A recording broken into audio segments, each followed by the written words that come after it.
The countdown is on for the biggest Pacific Games in their 60-year history, accompanied by a hotly contested battle for influence in host Solomon Islands.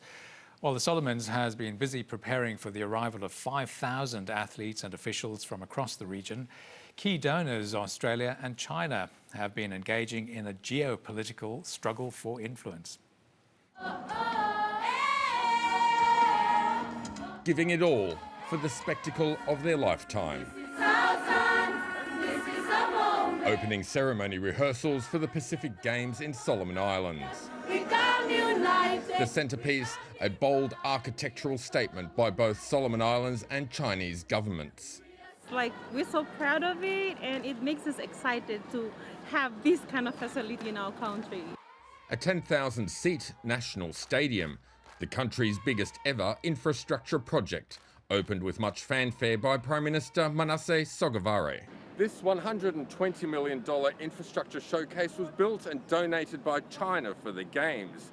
It's on display as the eyes of the Pacific are on the Solomon Islands. It shows China's power and wealth and action. These all speak positively for China. And it's fair to say that the battleground now is definitely in the infrastructure sphere. Australia has for decades been the country's largest aid provider. All Pacific Games rely on donor support, and Australia's given $17 million. Australia has a very large contribution to the Pacific Games across a range of areas, including providing some assistance to upgrade some school dormitories to host athletes. The US has sent a military hospital ship for the Games, due to the dilapidated state of the National Hospital. We have many other priorities.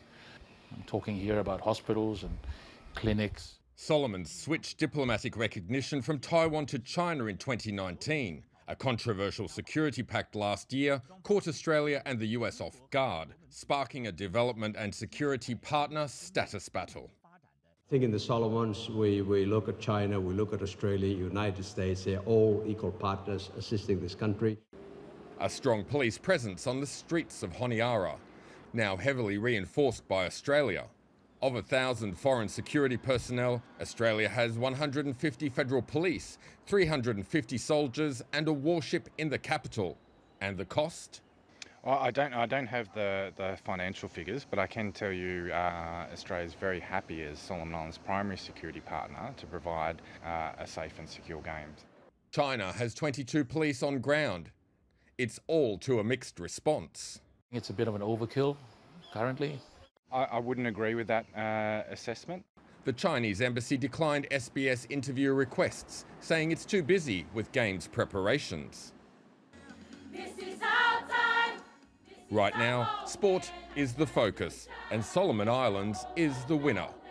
We come united, we come divided. The race for geopolitical influence is yet to be decided. Stefan Armbruster, SBS World News. That report was supported by the Walkley Foundation's Sean Dorney grant. And you can watch the Games live and free on SBS Viceland and SBS On Demand. From tomorrow, that's the 19th of November, to December the 2nd. The opening ceremony starts at 6 p.m. Eastern Time, and SBS will deliver 10 hours of live sport each day.